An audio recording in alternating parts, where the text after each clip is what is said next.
Hi, I'm Southern Girl 74, and welcome to Unsolved Missing and a Broken Justice System. In this upload, you'll see three different stories that are all focused about children. The very first story is about a 10-year-old. Yes, a 10-year-old female is being charged with second-degree murder. This happened in Orlando, Florida.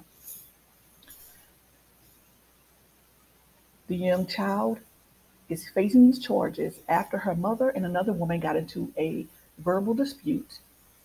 The mother tossed the 10-year-old a bag, and inside that bag had a loaded weapon. The child then took the loaded weapon and shot several shots at the woman, who ended up being killed.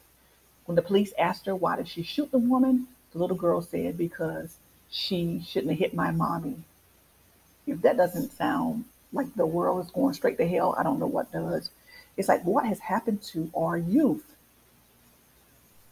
Okay, the next case comes out of West Memphis, Tennessee, and it is about two children who get stabbed by another child. Child on child violence has gone up tremendously since the pandemic, and the grandmother is advocating for change. She's asking for resources for the kids to find things to do after school, maybe open up a youth center. She's trying. And so let me know how you feel about these stories in the comment section. And the last story I chose hit close to home. For those of you who don't know, I currently reside in Missouri. And so this case came out of the University of Missouri, and it's one that is about a sensitive subject, which is hazing. The family of Danny Satilis is pleading for criminal hazing charges after the college freshman nearly died while pledging at a fraternity at the University of Missouri. Here's some statistics for you guys concerning hazing. A study was done in 2008, and it showed that 73% of students are involved in social fraternities and sororities experience hazing in order to join or maintain membership in their groups. The most common is participating in drinking games. Next would be singing and chanting in public. Then next would be drinking large amounts of alcohol to the point of getting sick or passing out. Then the next one would be being awakened at night by other members of the sorority. And last, being yelled at, cursed, and screamed at by other members of the sorority. So tell me once again what you think about these stories. And like I always say, if you see something, say something.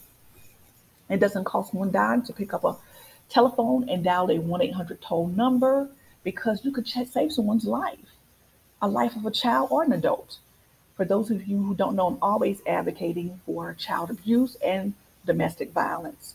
So in closing, I want to leave you with the child abuse and neglect hotline. The nationwide number is 1-800-392-3738. And if you reside in the state of Missouri, the number is 573-751-3448. Thank you for tuning in. I'm Southern Belle 74, where I'll give you news that you can use. Right now, police say a 10-year-old is in custody for murder.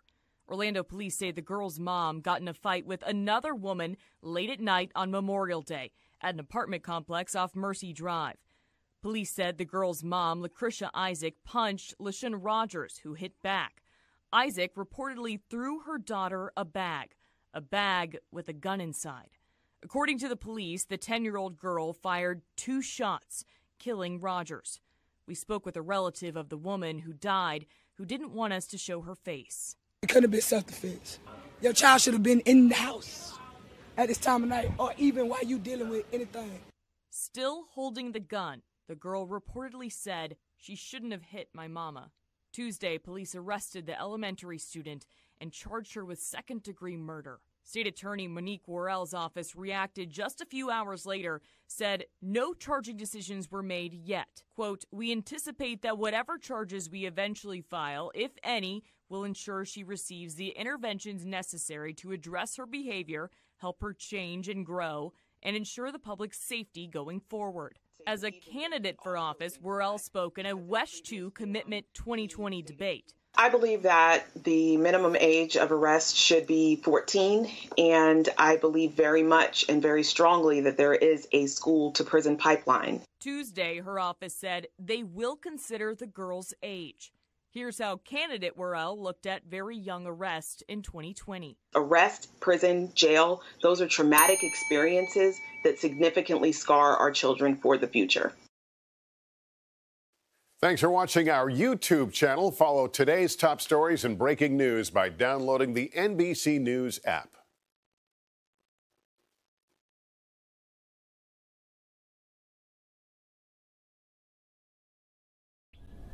Under her roof, Sherry Brown keeps a close watch. Yeah. Because her family is everything. I'm sitting there getting that. She has 2 grandchildren. We met on a FaceTime call. You see the news camera? Jalen is 8 years old. Look at the camera. And Bryson, you see there, is 10. We had to meet them through a video chat because of what happened last month. They're not ready to be home. I never would have dreamed this here would happen to my grandchildren. I never would have dreamed it. It was May 2nd.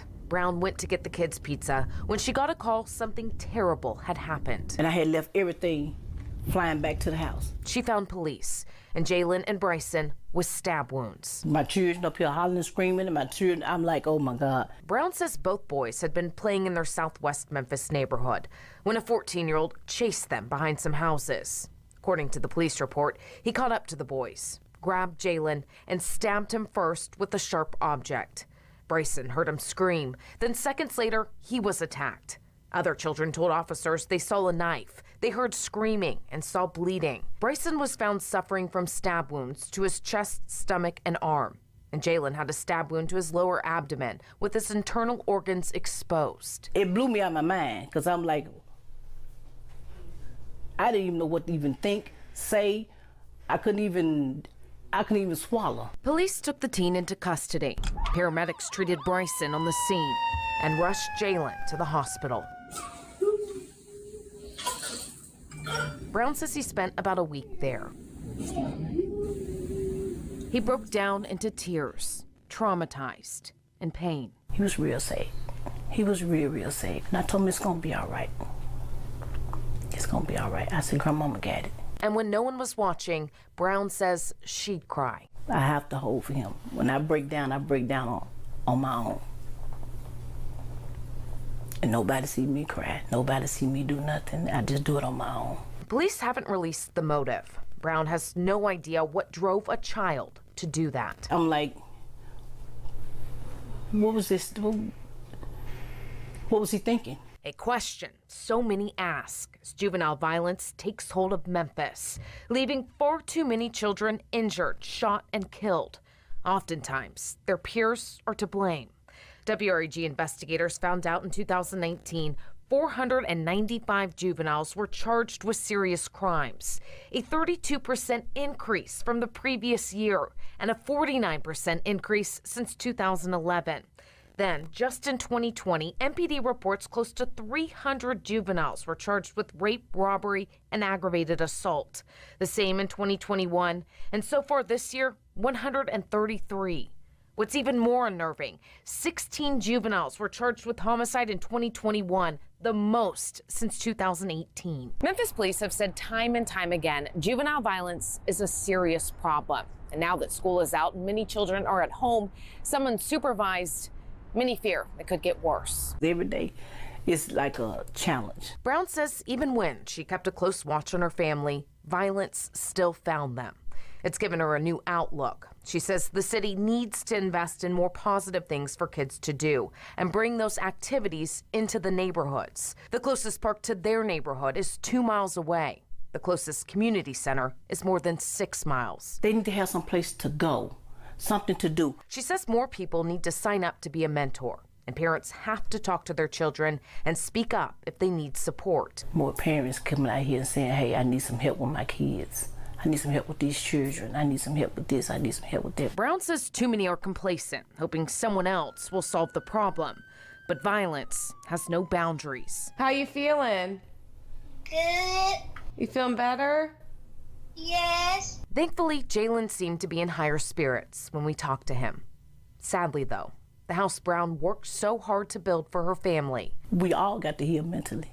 Doesn't feel safe just yet. Not just him, it's the whole family got to heal. Jessica Gertler, WREG, News Channel 3. Ms. Brown, we hear you. We all feel for our kids out there. Now, the 14-year-old is facing attempted murder charges. We did try to contact his family, but just didn't have any luck. We will keep you updated on very disturbing surveillance here amid horrific allegations of fraternity hazing at the University of Missouri. A student allegedly force-fed alcohol, now paralyzed, blind, and unable to speak. Tonight here, his family demanding criminal charges. And here's Will Reeve.